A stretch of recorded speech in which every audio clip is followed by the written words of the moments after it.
వ్యాప్తంగా ఒక ప్రక్షాళన జరగాలని ప్రజలు ఏ విధంగా కోరుకున్నారో ఒక మంచి ప్రభుత్వం, ఒక మార్పు, నిజాయితీగా పరిపాలించేటప్పుడు ఒక నమ్మకం కలగాలనే ఉద్దేశంతో గౌరవ ముఖ్యమంత్రి గారు చంద్రబాబు నాయుడు గారు కానీ, గౌరవ ఉప ముఖ్యమంత్రి గారు పవన్ కళ్యాణ్ గారు కానీ ఎప్పటికప్పుడు మమ్మల్ని నిర్దేశించేది ఒకటే, కక్ష సాధింపులు కాకుండా ఎవరైతే తప్పు చేశారో వాళ్ళని ఎట్టి పరిస్థితిలో కూడా మనం వదలకూడదు, ప్రజలకి మన జవాబు చెప్పాలి. గత 5 సంవత్సరాలు వీళ్ళు చేసిన అరాచకాలు మామూలు విషయాలు కాదు.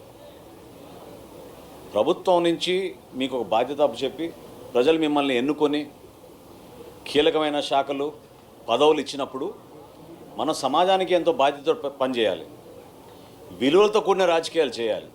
అది వదిలేసి స్వలాభం కోసం, కుటుంబ ఆస్తులు పెంచుకోవడానికి కోసం వ్యవస్థని దుర్వినియోగం చేసుకుని ఎవరు కూడా మమ్మల్ని ప్రశ్నించలేరు అనే అహంకారంతో వీళ్ళు చేసిన అవకతవకలు మామూలు విషయం కాదు.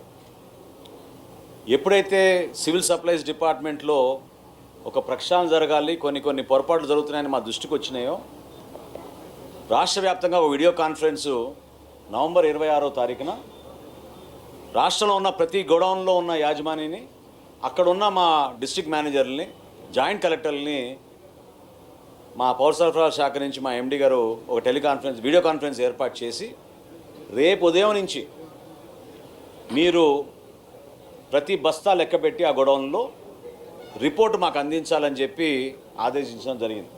ఇది నవంబర్ 26వ తారీఖున. అదే రోజు రాత్రి జేఎస్ వేర్ హౌస్ పేరుని జయసుధా గారు హడావిడి చేసి మరుసటి రోజే మా దగ్గర బస్తాలు లెక్క తప్పింది, తప్పు మాది కాదు, అక్కడున్న వెయ్యి బ్రిడ్జ్ది. అంటే ఇట్లా 2 గోడౌన్లు పక్కన పక్కన ఉంటే ఈ గోడౌన్లో తీసుకెళ్లిన సరుకు మరి మేము నిర్ధారించిన మేరకు పొరపాటు మాదని మేము ఒప్పుకుంటున్నాం అని వాళ్ళే స్వయంగా ప్రకటించారు, వాళ్ళే లెటర్లు రాశారు. అప్పుడు మా సివిల్ సప్లైస్ డిపార్ట్మెంట్ నుంచి మా నిబంధనల మేరకు 1 మెట్రిక్ టన్ దాటితే డబుల్ పెనాల్టీ వేస్తాం. ఆ విధంగా నిర్ధారించి వాళ్ళని 1,71,00,000 రూపాయలు వాళ్ళు కట్టాలని, ఇమ్మీడియట్గా వాళ్ళపైన క్రిమినల్ కేసులు తీసుకోవాలని 27వ తారీఖున మా సివిల్ సప్లైస్ ఎండి గారు అక్కడున్న మా జిల్లా యంత్రాంగానికి, జాయింట్ కలెక్టర్ గారికి, ఎస్పీ గారికి ఉత్తరం రాయడం జరిగింది.